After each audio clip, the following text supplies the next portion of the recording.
ಈ ಮೂರು ವಿಧಾನಸಭಾ ಕ್ಷೇತ್ರಗಳನ್ನ ಗೆಲ್ಲಲೇಬೇಕು ಅಂತ ಹೇಳಿ ಸರ್ಕಾರ ದೊಡ್ಡ ಮಟ್ಟದಲ್ಲಿ ಪ್ಲಾನ್ ಮಾಡ್ತು. ಅವರು ಈ ಚುನಾವಣೆಯಲ್ಲಿ ದೊಡ್ಡ ಅಂತರದಲ್ಲಿ ಗೆಲ್ಲಿ ಅಂತ ಏನೇನು ರಿಸಲ್ಟ್ ಗಾಗಿ ಕಾಯ್ತಾ ಇದ್ದಾರೆ ಎಲ್ಲರೂ ಕೂಡ. ಗುಪ್ತಚರ ವರದಿ ಕಾಂಗ್ರೆಸ್ಗೆ ತೃಪ್ತಿ ಇಲ್ಲ ಅನ್ನೋದು ಗೊತ್ತಾಗ್ತಾ ಇದೆ. ಏನು ಚನ್ನಪಟ್ಟಣಕ್ಕೆ ಸಂಬಂಧಪಟ್ಟಂತೆ 50-50 ಚಾನ್ಸ್ ಅಂತ ಈ ಒಂದು ಸರ್ವೆ ಹೇಳ್ತಾ ಇದೆ, ಈ ಒಂದು ವರದಿ ಹೇಳ್ತಾ ಇದೆ. ನಮಸ್ಕಾರ ವೀಕ್ಷಕರೇ, ನೀವು ನೋಡ್ತಾ ಇದ್ದೀರಾ ಗ್ಯಾರಂಟಿ ನ್ಯೂಸ್. ನಾನು ರಾಮ್ ಬಡ್ಗೇರ್. ರಾಜ್ಯದಲ್ಲಿ 3 ವಿಧಾನಸಭಾ ಕ್ಷೇತ್ರಗಳಿಗೆ ಬೈ ಎಲೆಕ್ಷನ್ ನಡೀತು.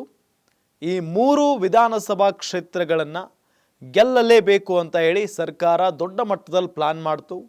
ಅದರಲ್ಲೂ ಮುಖ್ಯಮಂತ್ರಿಗಳು, ಉಪಮುಖ್ಯಮಂತ್ರಿಗಳು, ಸಚಿವರ ದಂಡೆ ಹೋಗಿ 3 ಕ್ಷೇತ್ರಗಳಲ್ಲೂ ಕೂಡ ಪ್ರಚಾರವನ್ನ ನಡೆಸಿದ್ರು. ಈ 3 ಕ್ಷೇತ್ರಗಳನ್ನ ಬಿಜೆಪಿ ಮತ್ತು JDS ಮೈತ್ರಿ ಮತ್ತು ಕಾಂಗ್ರೆಸ್ ಪ್ರತಿಷ್ಠೆಯಾಗಿ ತೆಗೆದುಕೊಂಡಿದ್ದಾವೆ. ಇದೆಲ್ಲದರ ನಡುವೆ ಚುನಾವಣೆ ಮುಗಿದಿದೆ. ಏನೇನು ರಿಸಲ್ಟ್ಗಾಗಿ ಕಾಯ್ತಾ ಇದ್ದಾರೆ ಎಲ್ಲರೂ ಕೂಡ. ಒಂದು ಕಡೆ ಕಾಂಗ್ರೆಸ್ ಆಂತರಿಕವಾಗಿ ಸರ್ವೆಯನ್ನು ನಡೆಸಿದೆ. ಏನು ಆಗ್ತಾ ಇದೆ, ಏನಾಗಿದೆ, ಗೆಲ್ಲುವ ಚಾನ್ಸಸ್ ಎಷ್ಟಿದೆ, ಏನು ಕತೆ ಅಂತ ಹೇಳಿ. ಮತ್ತೊಂದು ಕಡೆ ಗುಪ್ತಚರ ಇಲಾಖೆಯ ರಿಪೋರ್ಟ್ ಕೂಡ ಕಾಂಗ್ರೆಸ್ ಕೈ ಸೇರಿದೆ. ಗುಪ್ತಚರ ಇಲಾಖೆಯ ರಿಪೋರ್ಟ್ ಕಾಂಗ್ರೆಸ್ ನಾಯಕರಿಗೆ ಭಯ ಹುಟ್ಟಿಸುವಂತಿದೆ ಅನ್ನೋದು ಗೊತ್ತಾಗ್ತಾ ಇರುವಂತ ವಿಚಾರ. ಹಾಗಾದ್ರೆ ಗುಪ್ತಚರ ಇಲಾಖೆಯಲ್ಲಿ ಈ 3 ವಿಧಾನಸಭಾ ಕ್ಷೇತ್ರಗಳಿಗೆ ಸಂಬಂಧಪಟ್ಟಂತೆ ಏನ್ ಬಂದಿದೆ ವರದಿ, ಏನು ಕಾಂಗ್ರೆಸ್ನ ಆಂತರಿಕ ಸರ್ವೆ ಏನು ಹೇಳ್ತಾ ಇದೆ, ಇದೆಲ್ಲದರ ಬಗ್ಗೆ ಗಮನಿಸ್ತಾ ಹೋಗೋಣ. ಗುಪ್ತಚರ ಇಲಾಖೆ ರಿಪೋರ್ಟ್ನಲ್ಲಿ ಏನಿದೆ ಅನ್ನೋದರ ಬಗ್ಗೆ ನಾವು ಗಮನಿಸ್ತಾ ಹೋಗೋದಾದ್ರೆ, ಮೊದಲನೇದಾಗಿ ಗುಪ್ತಚರ ವರದಿ ಕಾಂಗ್ರೆಸ್ಗೆ ತೃಪ್ತಿ ಇಲ್ಲ ಅನ್ನೋದು ಗೊತ್ತಾಗ್ತಾ ಇದೆ. ಗುಪ್ತಚರ ಇಲಾಖೆ ನಡೆಸಿದಂತಹ ಸರ್ವೆಯಲ್ಲಿ ಈ 3 ಕ್ಷೇತ್ರಗಳಲ್ಲೂ ಕೂಡ ಕಾಂಗ್ರೆಸ್ಗೆ ಸಮಾಧಾನಕರ ವಿಚಾರ ಏನೂ ಇಲ್ಲ. ಜೊತೆಗೆ ಆ ವರದಿ ನೋಡಿದ ನಂತರ ಕಾಂಗ್ರೆಸ್ ನಾಯಕರಿಗೆ ತೃಪ್ತಿ ಆಗಿಲ್ಲ ಅನ್ನೋದು ಕೂಡ ಗೊತ್ತಾಗ್ತಾ ಇರುವಂತಹ ವಿಚಾರ. ಇನ್ನು ಕಾಂಗ್ರೆಸ್ ಪರ ಗಟ್ಟಿಯಾಗಿ ಮತದಾರ ನಿಂತಿಲ್ಲ. ಕಾಂಗ್ರೆಸ್ನವರು ಬಹಳ ಆತ್ಮವಿಶ್ವಾಸದಿಂದ ಇದ್ರು, 3ಕ್ಕೆ 3 ಕ್ಷೇತ್ರಗಳನ್ನ ನಾವು ಗೆಲ್ತೇವೆ ಅಂತ ಹೇಳಿ. ಆದ್ರೆ ಮತದಾರ ಪ್ರಭುಗಳು ಕಾಂಗ್ರೆಸ್ನ ಪರವಾಗಿ ಗಟ್ಟಿಯಾಗಿ ನಿಂತಿಲ್ಲ ಅನ್ನೋದು ಕೂಡ ಈ ವರದಿ ಹೇಳ್ತಾ ಇದೆ. ಇನ್ನು ಸಂಡೂರಿನಲ್ಲಿ ಕಾಂಗ್ರೆಸ್ ಮುನ್ನಡೆಯನ್ನ ಕಾಯ್ದುಕೊಂಡಿದೆ ಅಂತೆ. ಸಂಡೂರು ಹೇಳಿ ಕೇಳಿ ಅದು ಕಾಂಗ್ರೆಸ್ನ ಭದ್ರಕೋಟೆ, ನಿಮಗೆಲ್ಲ ಗೊತ್ತಿರುವ ಹಾಗೆ. ಹಾಗಾಗಿ ಎಲ್ಲೊಂದು ಕಡೆ ಈ ಬಾರಿ ಬಿಗ್ ಫೈಟ್ ಕೂಡ ಇತ್ತಲ್ಲಿ. ಯಾಕೆ ಅಂತ ಹೇಳಿದ್ರೆ ಸಂಡೂರು ಅಭಿವೃದ್ಧಿಯ ವಿಚಾರವಾಗಿ ನೋಡೋದಾದ್ರೆ ಬಹಳ ಹಿಂದುಳಿದು ಬಿಟ್ಟಿದೆ. ಹಾಗಾಗಿನೇ ಬೇರೆ ಒಬ್ಬ ವ್ಯಕ್ತಿಗೆ ಅವಕಾಶವನ್ನ ಮಾಡಿಕೊಡೋಣ ಅನ್ನೋ ನಿಟ್ಟಿನಲ್ಲಿ ಅಲ್ಲಿನ ಮತದಾರ ಪ್ರಭುಗಳು ತೀರ್ಮಾನವನ್ನ ಮಾಡಿದ್ದಾರೆ ಅಂತಾನೆ ಹೇಳಲಾಗ್ತಾ ಇತ್ತು. ಆದ್ರೆ ಈ ವರದಿ ಹೇಳ್ತಾ ಇದೆ, ಗುಪ್ತಚರ ವರದಿ, ಎಲ್ಲೋ ಒಂದು ಕಡೆ ಈ ಬಾರಿಯೂ ಕೂಡ ಸಂಡೂರಿನಲ್ಲಿ ಕಾಂಗ್ರೆಸ್ ಮುನ್ನಡೆಯನ್ನ ಪಡೆದುಕೊಂಡಿದೆ ಅಂತ ಹೇಳಿ. ಮತ್ತೊಮ್ಮೆ ಬಿಜೆಪಿ ತೆಕ್ಕೆಗೆ ಶ್ರೀಗಾಮಿ. ಏನು ಎರಡನೇ ಒಂದು ಕ್ಷೇತ್ರ, ಬಹಳಷ್ಟು ಒಂದು ಫೈಟ್ ಇದ್ದಂತ ಒಂದು ಕ್ಷೇತ್ರ ಅಂತ ಅಂದ್ರೆ ಅದು ಶ್ರೀಗಾಮಿ. ಬಸವರಾಜ ಬೊಮ್ಮಾಯಿ ಅವರ ಹಿಡಿತದಲ್ಲಿರುವಂತಹ ಒಂದು ಕ್ಷೇತ್ರ. ಅವರ ಪುತ್ರನನ್ನೇ ಬಿಜೆಪಿಯಿಂದ ಅಭ್ಯರ್ಥಿಯನ್ನಾಗಿ ಮಾಡಲಾಗಿತ್ತು. ಹಾಗಾಗಿ ಇಲ್ಲಿ ಗೊತ್ತಾಗ್ತಾ ಇರುವಂತಹ ವಿಚಾರ, ಕಾಂಗ್ರೆಸ್ಗೆ ಅಲ್ಲಿ ಮತ್ತೆ ಸೋಲಾಗುತ್ತೆ ಅಂತ ಹೇಳಿ. ಅಂದ್ರೆ ಶಿಗ್ಗಾಮಿಯಲ್ಲಿ ಮೊದಲೇ ಕಾಂಗ್ರೆಸ್ ಗೆಲ್ಲೋದಕ್ಕೆ ಸಾಧ್ಯನೇ ಆಗ್ತಾ ಇಲ್ಲ. ಈಗ ಬೊಮ್ಮಾಯಿ ಪುತ್ರ ನಿಂತ್ಕೊಂಡಿದ್ರು, ಹಾಗಾಗಿ ಈ ಬಾರಿ ಆದ್ರೂ ಚಾನ್ಸ್ ತೆಗೆದುಕೊಳ್ಳೋಣ, ಗೆಲ್ಲುವಂತ ಚಾನ್ಸಸ್ ಜಾಸ್ತಿ ಇದೆ ಅಂತಾನೆ ಕಾಂಗ್ರೆಸ್ನವ್ರು ಅನ್ಕೊಂಡಿದ್ರು. ಆದ್ರೆ ಅಂದ್ಕೊಂಡಂಗೆ ಆಗಿಲ್ಲ. ಶಿಗ್ಗಾಮಿ ಮತ್ತೆ ಬಿಜೆಪಿ ತೆಕ್ಕೆಗೆ ಬೀಳುವಂತ ಎಲ್ಲಾ ಸಾಧ್ಯತೆ ಇದೆಯಂತೆ. ಇನ್ನು ಚನ್ನಪಟ್ಟಣ ಪ್ರತಿಷ್ಠೆಯ ಕಣ, ಚನ್ನಪಟ್ಟಣದಲ್ಲಿ ಏನಾಗುತ್ತೆ ಅನ್ನೋ ಕುತೂಹಲ ಎಲ್ಲರಲ್ಲೂ ಕೂಡ ಇತ್ತು, ಎಲ್ಲರಲ್ಲೂ ಕೂಡ ಇದೆ. ಆದರೆ ಈ ಗುಪ್ತಚರ ಇಲಾಖೆ ಹೇಳೋ ಪ್ರಕಾರ ನಿಖಿಲ್ಗೆ ಗೆಲುವು ಫಿಕ್ಸ್ ಅನ್ನೋದು ಗೊತ್ತಾಗ್ತಾ ಇದೆ. ನೋಡಿ, ಬಹಳ ಇಂಟ್ರೆಸ್ಟಿಂಗ್ ಒಂದು ಕ್ಷೇತ್ರ ಆಗಿತ್ತು ಈ ಒಂದು ಚನ್ನಪಟ್ಟಣ. ಚನ್ನಪಟ್ಟಣದಲ್ಲಿ ಎಂಥ ಪ್ರತಿಷ್ಠೆ ಅಂದರೆ, ಒಂದು ಕಡೆ ಕುಮಾರಸ್ವಾಮಿ ಅವರು, ಮತ್ತೊಂದು ಕಡೆ DK ಶಿವಕುಮಾರ್ ಸರ್ಕಾರ.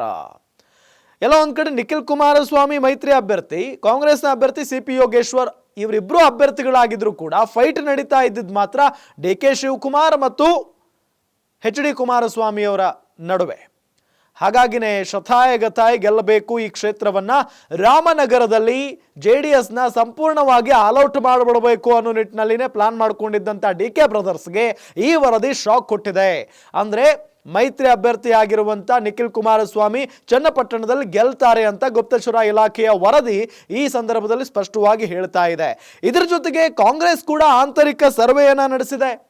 ಹಾಗಾದ್ರೆ ಕಾಂಗ್ರೆಸ್ ನಡೆಸಿರುವಂತ ಆಂತರಿಕ ಸರ್ವೆ ರಿಪೋರ್ಟ್ ನಲ್ಲಿ ಏನಿದೆ ಅನ್ನೋದನ್ನ ಕೂಡ ನಾವು ಗಮನಿಸ್ತಾ ಹೋಗೋಣ. ಮೊದಲಿಗೆ 3 ಕ್ಷೇತ್ರಗಳಲ್ಲೂ ಕೂಡ ಕಾಂಗ್ರೆಸ್ ಪ್ರಾಬಲ್ಯವನ್ನ ಸಾಧಿಸಿದೆ.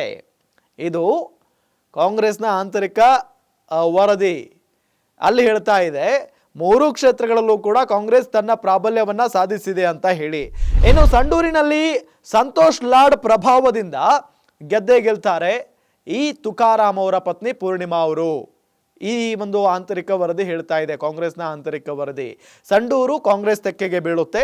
ಇನ್ನು ಬದಲಾವಣೆ ಬಯಸಿದ ಶಿಗ್ಗಾವಿ ಅಂತ ವರದಿಯಲ್ಲಿ ಉಲ್ಲೇಖ ಆಗಿದೆ. ಶಿಗ್ಗಾವಿ ನಾನೀಗಾಗಲೇ ಹೇಳಿದ ಹಾಗೆ ಅದು ಬಿಜೆಪಿಯ ಭದ್ರಕೋಟೆ ಅಂದ್ರೂ ಕೂಡ ತಪ್ಪಾಗ್ಲಿಕ್ಕಿಲ್ಲ. ಆದರೆ ಈ ಬಾರಿ ಬದಲಾವಣೆಯನ್ನ ಬಯಸಿದಾರಂತೆ ಆ ಭಾಗದ ಜನ. ಹಾಗಾಗಿ ಕಾಂಗ್ರೆಸ್ ಗೆಲುವು ನಿಶ್ಚಿತ ಅಂತ ಹೇಳಿ ಕಾಂಗ್ರೆಸ್ನ ಆಂತರಿಕ ವರದಿ ಹೇಳ್ತಾ ಇದೆ. ಆದರೆ ಗುಪ್ತಚರ ಇಲಾಖೆಯ ವರದಿ ಬೇರೆನೇ ಇದೆ. ಏನು ಶಿಗ್ಗಾವಿಯಲ್ಲಿ ಕಾಂಗ್ರೆಸ್ಗೆ ಗೆಲುವಿನ ಬಗ್ಗೆ ಉಲ್ಲೇಖ ಆಗಿರೋದು ಒಂದು ಕಡೆ, ಆದರೆ ಬೊಮ್ಮಾಯಿ ವಿರುದ್ಧ ಆಡಳಿತ ವಿರೋಧಿ ಅಲೆ ವರ್ಕೌಟ್ ಆಗಿದೆ. ಬಸವರಾಜ ಬೊಮ್ಮಾಯಿ ಅವರು ಅದೇ ಕ್ಷೇತ್ರದಿಂದ ಗೆದ್ದು ಮುಖ್ಯಮಂತ್ರಿ ಆಗಿದ್ದಂಥವರು. ಆದರೂ ಕೂಡ ಅವರ ವಿರುದ್ಧ ಆಡಳಿತ ವಿರೋಧಿ ಅಲೆ ಇದೆ. ಹಾಗಾಗಿ ಅದನ್ನು ಪ್ಲಸ್ ಮಾಡ್ಕೋಬೇಕು ಅಂತಾನೆ ಒಬ್ಬ ಮುಸ್ಲಿಂ ಕ್ಯಾಂಡಿಡೇಟ್ ಅನ್ನ ಅಲ್ಲಿ ನಿಲ್ಲಿಸಲಾಗಿತ್ತು. ಒಂದು ಕಡೆ ಮುಸ್ಲಿಂ ಓಟ್ ಕಾಂಗ್ರೆಸ್ಗೆ ಬರೋದಾದ್ರೆ ಮತ್ತೊಂದು ಕಡೆ ದಲಿತರ ಓಟ್ಗಳು ಕೂಡ ಮುಸ್ಲಿಂ ಕಾಂಗ್ರೆಸ್ಗೆ ಬರ್ತವೆ. ಮತ್ತೊಂದು ಕಡೆ ಕುರುಬ ಸಮುದಾಯದ ಮತಗಳು ಕೂಡ ಇಲ್ಲಿ ಕಾಂಗ್ರೆಸ್ಗೆ ಬರ್ತವೆ. ಹಾಗಾಗಿ ಈ ಪ್ಲಾನ್ ಮಾಡಿನೇ ಮುಸ್ಲಿಂ ಅಭ್ಯರ್ಥಿಗೆ ನೀಡಲಾಗಿತ್ತು ಟಿಕೆಟ್ ಅನ್ನ. ಅದಾದ ನಂತರ ಆಡಳಿತ ವಿರೋಧಿ ಅಲೆ ವರ್ಕೌಟ್ ಆಗಿದೆ ಅಂತ ಹೇಳಿ ಕಾಂಗ್ರೆಸ್ನ ಆಂತರಿಕ ವರದಿ ಇಲ್ಲಿ ಆಂತರಿಕ ಸರ್ವೆ ಹೇಳ್ತಾ ಇರೋದು. ಚನ್ನಪಟ್ಟಣಕ್ಕೆ ಸಂಬಂಧಪಟ್ಟಂತೆ 50-50 ಚಾನ್ಸ್ ಅಂತ ಈ ಒಂದು ಸರ್ವೆ ಹೇಳ್ತಾ ಇದೆ, ಈ ಒಂದು ವರದಿ ಹೇಳ್ತಾ ಇದೆ. ಕಾಂಗ್ರೆಸ್ಸೇ ಮಾಡಿಸಿರುವಂಥ ಒಂದು ಸರ್ವೆ ಹೇಳ್ತಾ ಇರೋದು. ಚನ್ನಪಟ್ಟಣದಲ್ಲಿ 50-50 ಇದೆ, ಯಾರು ಬೇಕಾದರೂ ಕೂಡ ಗೆಲ್ಲಬಹುದು. ಕಡೆಗಳಿಗೆವರೆಗೂ ಇದನ್ನು ಹೇಳೋದಕ್ಕೆ ಸಾಧ್ಯನೇ ಇಲ್ಲ ಅನ್ನೋ ನಿಟ್ಟಿನಲ್ಲಿ ಈ ಒಂದು ವರದಿ ಹೇಳ್ತಾ ಇದೆ. ಯೋಗೇಶ್ವರ್ಗೆ ಹೆಚ್ಚಿನ ಚಾನ್ಸ್ ಅಂತ ರಿಪೋರ್ಟ್ ಹೇಳ್ತಾ ಇದೆ. ಜೊತೆಗೆ ಮುಸ್ಲಿಂ ಪ್ಲಸ್ OBC, ದಲಿತರು, ಬೆಸ್ತ ಪ್ಲಸ್ ತಿಗಳ ಮತಗಳ ಮೇಲೆ ಗೆಲುವು ನಿರ್ಧಾರ ಆಗುತ್ತೆ. ಈಗಾಗಲೇ ಚನ್ನಪಟ್ಟಣದಲ್ಲಿ ಏನಾಗ್ಬಿಟ್ಟಿದೆ ಅಂತ ಅಂದರೆ ಮುಸ್ಲಿಂ ವೋಟ್ ಆಲ್ಮೋಸ್ಟ್ ಮುಸ್ಲಿಂ ಮತದಾರರು ಕಾಂಗ್ರೆಸ್ಗೆ ಮತ ಹಾಕಿದ್ದಾರೆ ಅನ್ನೋದು ಬಹಳ ಸ್ಪಷ್ಟ. ಇದರ ಜೊತೆಗೆ OBC ಎಲ್ಲೊಂದು ಕಡೆ ಸ್ವಲ್ಪ ಒಡೆದಿರಬಹುದು. ಇನ್ನು ದಲಿತರಂತೂ ಆಲ್ಮೋಸ್ಟ್ ಕಾಂಗ್ರೆಸ್ ಕಡೆನೇ ಹೋಗಿರ್ತಾರೆ. ಇನ್ನು ಬೆಸ್ತ ತಿಗಳ ಮತಗಳು ಬಹಳ ನಿರ್ಣಾಯಕವಾಗಿರ್ತವೆ. ಹಾಗಾಗಿನೇ ಏನಾಗುತ್ತೆ ಅನ್ನೋದನ್ನ ಕಾದು ನೋಡಬೇಕು. ಆದರೆ ಒಂದು ಬಹಳ ಸ್ಪಷ್ಟ, ಕಾಂಗ್ರೆಸ್ನ ಆಂತರಿಕ ವರದಿ ಹೇಳ್ತಾ ಇರುವಂತ ವಿಚಾರನೇ ಬೇರೆ. ಅಂದ್ರೆ ತಮ್ಮ ಪರವಾಗಿನೇ 3 ಕ್ಷೇತ್ರಗಳಲ್ಲೂ ಪ್ರಾಬಲ್ಯ ಇದೆ ಅಂತ ಹೇಳ್ಕೊಳ್ತಾ ಇದ್ದಾರೆ. ಆದರೆ ಗುಪ್ತಚರ ಇಲಾಖೆ ಹೇಳ್ತಾ ಇರೋದು ಬೇರೆ. ಕಾಂಗ್ರೆಸ್ಗೆ ಬಿಗ್ ಶಾಕ್ ಆದಿದೆ ಅಂತ ಹೇಳಿ ಸಂಡೂರಲ್ಲಿ ಗೆಲ್ಲುವಂತ ಚಾನ್ಸಸ್ ಇದೆ ಅಂತ ಹೇಳ್ತಾ ಇದ್ದಾರೆ ಗುಪ್ತಚರ ಇಲಾಖೆಯ ವರದಿ. ಆದರೆ ಶಿಗ್ಗಾವಿ ಮತ್ತೆ ಚನ್ನಪಟ್ಟಣ ಈ 2 ಕ್ಷೇತ್ರಗಳು ಕೂಡ ಬಿಜೆಪಿ ಅಂದ್ರೆ ಮೈತ್ರಿಗೆ ಹೋಗ್ತಾವೆ ಅನ್ನೋದು ಬಹಳ ಸ್ಪಷ್ಟವಾಗಿ ಗೊತ್ತಾಗ್ತಾ ಇರುವಂತ ವಿಚಾರ. ಹಾಗಾಗಿ ಗುಪ್ತಚರ ಇಲಾಖೆಯ ವರದಿಯನ್ನ ನೋಡಿದಂತ ಕಾಂಗ್ರೆಸ್ ನಾಯಕರು ಎಲ್ಲೋ ಒಂದ್ ಕಡೆ ಮತ್ತೊಮ್ಮೆ ಶಾಕ್ಗೆ ಒಳಗಾಗ್ಬಿಟ್ಟಿದ್ದಾರೆ. ಯಾಕೆಂತ ಹೇಳಿದ್ರೆ ಬಹಳ ಪ್ರತಿಷ್ಠೆ, ಜೊತೆಗೆ ಸರ್ಕಾರ ಕೂಡ ಅವರದ್ದೇ ಇದೆ. ಹೆಂಗೆ ಇದು ಸೋಲೋ ಆಗ್ತಾ ಇದೆ ಅನ್ನೋದು ಸಹಜವಾಗಿ ಅವರು ಕೂಡ ಇನ್ನೂ ಚಿಂತೆ ಮಾಡ್ತಾ ಇದ್ದಾರೆ. ರಿಸಲ್ಟ್ ವರೆಗೂ ಕಾದು ನೋಡಬೇಕು ಈ ವರದಿಗಳು ನಿಜ ಆಗುತ್ತವಾ ಅಥವಾ ಸುಳ್ಳಾಗುತ್ತವಾ ಅಂತ ಹೇಳಿ. ನೋಡ್ತಾ ಇರಿ ಗ್ಯಾರಂಟಿ ನ್ಯೂಸ್, ಸುದ್ದಿ ಖಚಿತ, ನ್ಯಾಯ ನಿಶ್ಚಿತ. ಗ್ಯಾರಂಟಿ ನ್ಯೂಸ್, ಸುದ್ದಿ ಖಚಿತ, ನ್ಯಾಯ ನಿಶ್ಚಿತ.